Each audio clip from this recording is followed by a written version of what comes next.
三更有梦书当枕，千里怀人月在风。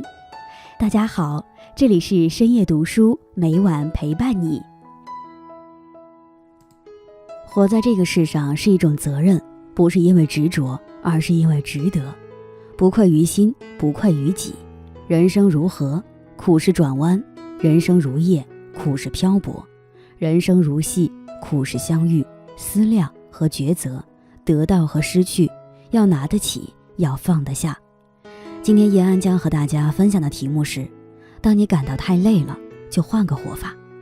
在开始今天的节目之前，希望大家能点击订阅和小铃铛，你的点赞和评论是我最大的动力。感谢大家的喜欢，深夜读书因你们而精彩。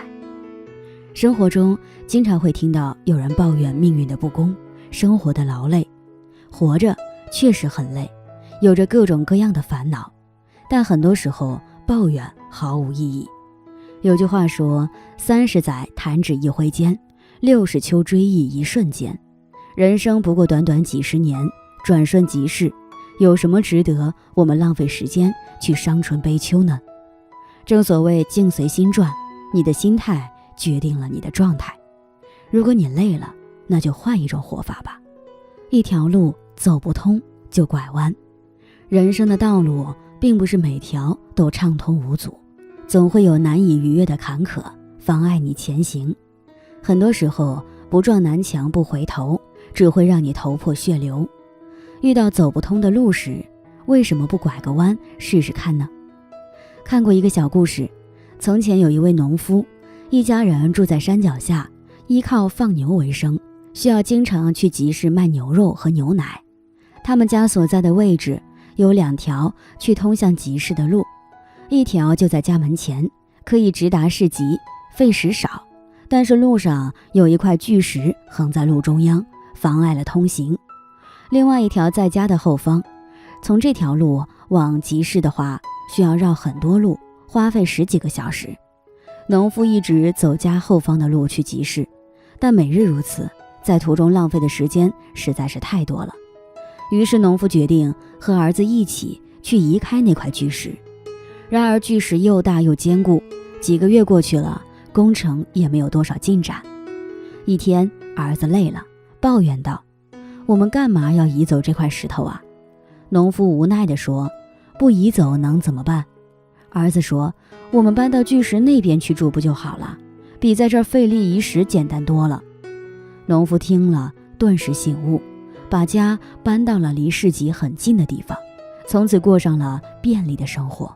有句话说得好，这个世界上没有走不出的胡同，只有不会拐弯的人。要知道，人生的道路千万条，总会有你走得通的路，没有必要一条路走到黑。四朝元老周有光先生享年112岁。早些年曾有节目主持人问过他长寿的秘诀是什么，周老说：凡事要想得开，要往前看。主持人开玩笑地说：要是我想不开呢？周老立马回了一句，说：拐个弯不就想开了吗？当走到路的尽头，不如学会拐个弯，或许就能柳暗花明又一村。拐弯不是放弃，而是为了找到更适合自己走的路，更好的前行。一段情留不住就随缘。在这世上，没有人能一辈子陪在你的身边。就像那段话说的那样，人生是一列火车，路途上有很多路口，有人上车，有人下车，没有一个人自始至终陪你走完全程。人这一生缘聚缘散，有人来也会有人离开，虽然会有不舍，但却是无可避免的。曾经看过一段这样的对话，一对母女在海边散步，女儿正为自己的朋友即将转学，要离开自己而闷闷不乐。母亲安慰女儿说：不要太伤心了，你以后还会遇到新的朋友。女儿说：可我一想到自己失去了一个朋友，就忍不住难过。母亲说：人和人之间的关系其实就像是握在手中的沙子。她引导女儿抓起一把沙子握在手心，女儿越是想用力握紧沙子，沙子在指缝中流失的更多。而当女儿摊开手掌，沙子反而会牢牢地留在手心中，没有再继续溜走。母亲对满脸疑惑的女儿解释道：人这一生会有数不清的相遇，你和那些人的关系就像手中的这团沙子，你握得越紧，它流逝得越快；你摊开，它永远会停在那里。缘分的事情强求是没有用的，要知道人这辈子会和谁相遇，又会和谁错过，上天早有安排。我们能做的事情就只有尽人力听天命而已。有缘的人相隔万里也走不散，无缘的人近在咫尺也留不住。当一段感情走到了分岔路口，留不住的时候，选择放手，随缘吧，相信一切都是最好的安排。一件事想不通就忘记。生活中往往会有很多你看不透、想不通的事情，既然想不通，不如就学会放下，忘记吧。很多时候太过在意结果，对想不通的事情苦苦纠缠，到头来只会让自己陷入痛苦之中。一位年轻人不远万里向大师请教，他说：我生意失利，连妻儿也离我而去，生活中还有各种琐事纠缠着我，我实在是寝食难安。大师，我该怎么办？大师没有回答他，只让他跟自己一同渡船去河对面看看。在到达河对面后，大师告诉年轻人：现在你扛起船和我一起走吧。年轻人惊讶道：大师，船这么沉，我哪里扛得动啊？大师告诉他：孩子，你要知道，船在过河的时候是有用的，过了河，我们就要舍弃船去赶路，否则它就会变成我们的包袱。人的一生会遇到许许多多的事，或好或坏，也正是这些经历塑造了当下的我们。如果某天这些事变成了你的困扰或是束缚，就要学着放下，不然你将永远无法轻装前行。人生苦短，不要把大好时光浪费在这些无法改变的事情上。为什么不把那些让自己困扰的事情都忘掉，活得轻松一点？庄子中记载了这样一段小故事。监吴问孙叔敖说：您3次任职令医，却没有显露出半分喜悦的神色，后来您又3次被免职，同样没有表现出忧愁的神情，总是如此怡然自在，您的心里到底是怎么想的？孙叔敖回答说：我认为官爵和俸禄来便来了，不必去推辞，他去便由他去，也不必去阻拦。官爵和俸禄的得失都不是来源于我自身的，失去了也不必在意，何须放心上？很赞同王家卫说的一段话：人最大的烦恼就是记性太好。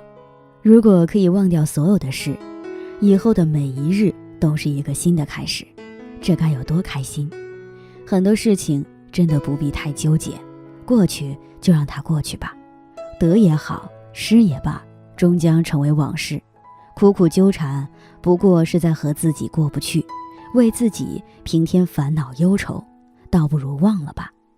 只有当我们看淡一切，忘掉过往的种种，才能真正卸下自己肩上的累，身心心安。很喜欢一句话：在这个世界上，不是所有合理和美好的都能按照自己的愿望存在或实现。人生在世，纵有许多的不尽人意，但是生活还是要继续。当你感到很累的时候，不如换个角度，换种心态去面对。那些走不通的路就拐个弯，那些留不住的情顺其自然，那些想不通的事就忘了吧。人生的旅途上虽然充满各种坎坷，但这世间没有过不去的坎儿，一路向前走，终会遇见更美好的风景。愿你不畏将来，不念过往，坦然从容度余生。很多人引用季羡林的一句话：根据我个人的观察，对世界上绝大多数人来说，人生一无意义，二无价值。从表面看，人生的意义是消极的，甚至是毫无用处的。毕竟一辈子几十年，一下就过去了，100年之后，后人都记不住你的名字。你苦苦索要意义，庸人自扰之。人到了晚年，回头看，100个人就有100种意义，归纳起来就是一句话：活着就是意义。做人真的不要太消极，学会面朝阳光，活着就幸福多了。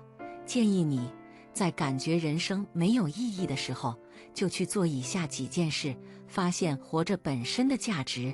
01爱家庭，感受温暖。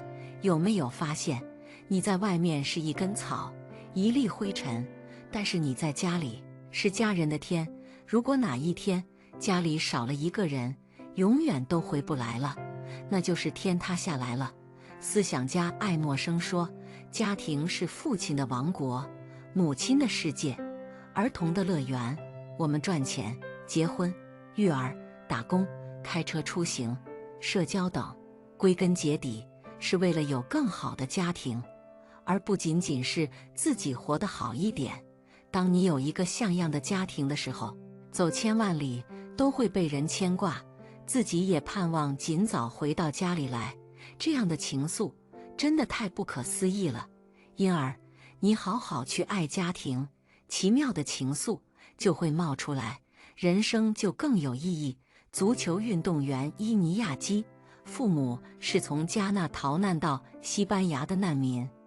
伊尼亚基很小的时候，一家人很长时间居住在潘普洛纳的贫民窟。为了生活，父亲外出打工，母亲一天做3份工作，而他也不能闲着，要像大人一样照顾弟弟尼科。难民区里太多的人在抱怨，太多的孩子在听之任之，但是伊尼亚基却在寻找人生的出口。他拿起了足球，并说，若我成为了职业球员，那就意味着父亲可以回家，弟弟可以拥有更多的爱，我们可以团聚，过上稳定的生活。从足球小白变成世界杯里的一员，他吃了很多的苦，但是每一次挺过去都是欣慰的。在他的带动下，弟弟尼科也走上了足球的路。你给家庭更多的爱，你受到的爱也会更多。家庭就像一盏灯，给你引路，又像一条船，让你走得更远。02爱他人，提升价值。你总是抱怨活着没意思，没有人喜欢，没有遇到贵人。扪心自问，你爱过别人吗？帮助过别人吗？你看到人家困难的时候袖手旁观，却在自己困难的时候希望有人施以援手，这不是太不公道了？就像借钱这件事一样，你做了一毛不拔的铁公鸡，就不要指望有人会借钱给你。因而人生没意义的时候去爱他人，这是博爱，也是和社会的互动。唐朝时有一个叫王氏的女人，从新丰市嫁到长安城，婚后不久丈夫过世。作为普通女人，丈夫过世了，即使改嫁就成。但是王氏没有这样做，而是开一家卖米粉的店铺，养活公公婆婆。有一天，一个落魄的书生马周前来借宿，作为寡妇收留一个独行的男人，这是招惹是非，会被人指指点点。但是王氏满口答应了。后来马周被举荐，得到了唐太宗的厚爱，做了宰相。回头马周娶了王氏为妻，王氏因此变成了富贵的夫人。诗曰，一代名臣数九人，卖坠王鳌半其人。我们在红尘里一开始都是普通人，但是后来有了高低层次的区别。人生高低的改变，就是看爱或者不爱。爱人者，人恒爱之，这样的因果从未落空。所谓大爱无疆，其实都是从小爱开始的，也是无数的爱汇聚起来的。伸出你的手，也许一时半会没有人牵手，但是你一次次伸手，肯定有人牵手，继而全社会的人都会爱你，帮你。03爱赚钱，改善生活。有一个富人去农村种地，他还建议穷苦的农人多种地，搞养殖，赚大钱。有农人反驳：赚大钱之后有什么意义？富人说：有很多钱了，就去农村种地，颐养天年。农人哄堂大笑：绕一个圈，还是要种地，和当下没有两样。可惜的是，农人不知道，有钱人种地和穷苦人种地，幸福感是不一样多的。种地的生活也是有质量区别的。捉襟见肘的一天和衣食无忧的一天，谁更幸福？一目了然。看看退休老人种地，有怡然自得的感悟，是消遣日子；穷苦老人种地，指望以此养家糊口，难免愁眉苦脸。尤其是干旱和水涝的日子，幸福固然不是金钱可买到的，但是没有钱，幸福之树是缺少根基的。叔本华说，金钱是抽象的快乐，你想尽办法赚钱，会因为收获而快乐，也可以用赚到的钱去帮助人，得到善良的快乐，铸就社会的大爱。有了钱，你的生活质量会提升，人生中很多大事更容易实现。作家杨绛说过，要成长必有原因，背后的努力与积累一定数倍于普通人，所以关键还在于自己。如果你得过且过，混吃等死，那么再多的贵人也拉不起你。如果你积极向上，有人给你一个笑脸，都能激发你一生的斗志。人这一生吃了再多的苦，到头来还得找一个理由好好活着，这就是意义。爱生命，爱家人，爱社会，爱工作，但行好事，自有前程。在杨绛的这番话中，蕴含着生活的真谛和价值观。他指出了人生成长的关键因素以及人生意义的所在。成长不是偶然的，而是源于不懈的努力和持续的积累。就像播种一样，只有付出耕耘培育，才能收获丰盛的果实。这种努力和积累往往远远超出普通人的程度，因此关键在于个人的自我奋斗。在人生的道路上，如果只是得过且过，混吃等死，即使有再多的贵人相助，也难以改变命运。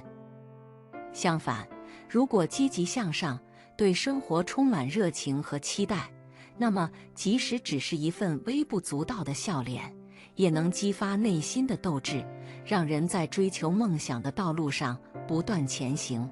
生活中的苦难无法避免，但即使面对种种困境和挑战，我们依然需要找到活着的理由，珍惜生命，热爱家人，关爱社会，热爱工作。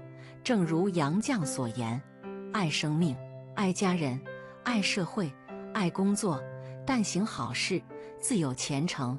生活的意义不仅在于自我实现，更在于为社会贡献自己的一份力量，创造价值，让自己的人生充满意义和价值。人生不是孤立存在的，我们的成长和价值实现往往离不开他人的帮助和支持。然而，即使得到了贵人的相助，最终的成功还是取决于个人的努力和奋斗。贵人给予的不过是一次机会，是一束光，而要抓住这个机会，走向成功，还需自己有足够的能力和勇气去面对挑战，去实现梦想。因此，对于每个人而言，都应该认清人生的意义所在，不仅要有自我奋斗的决心和勇气，更要心怀感恩之情，懂得珍惜所拥有的一切，以及与他人分享自己的成果。生命的意义在于发现和实现自己的价值，同时也在于为他人带来希望和温暖，让这个世界变得更加美好。当谈到个人努力和奋斗的力量时，一个鲜活的例子就是苹果公司的创始人史蒂夫·乔布斯 （Steve Jobs）。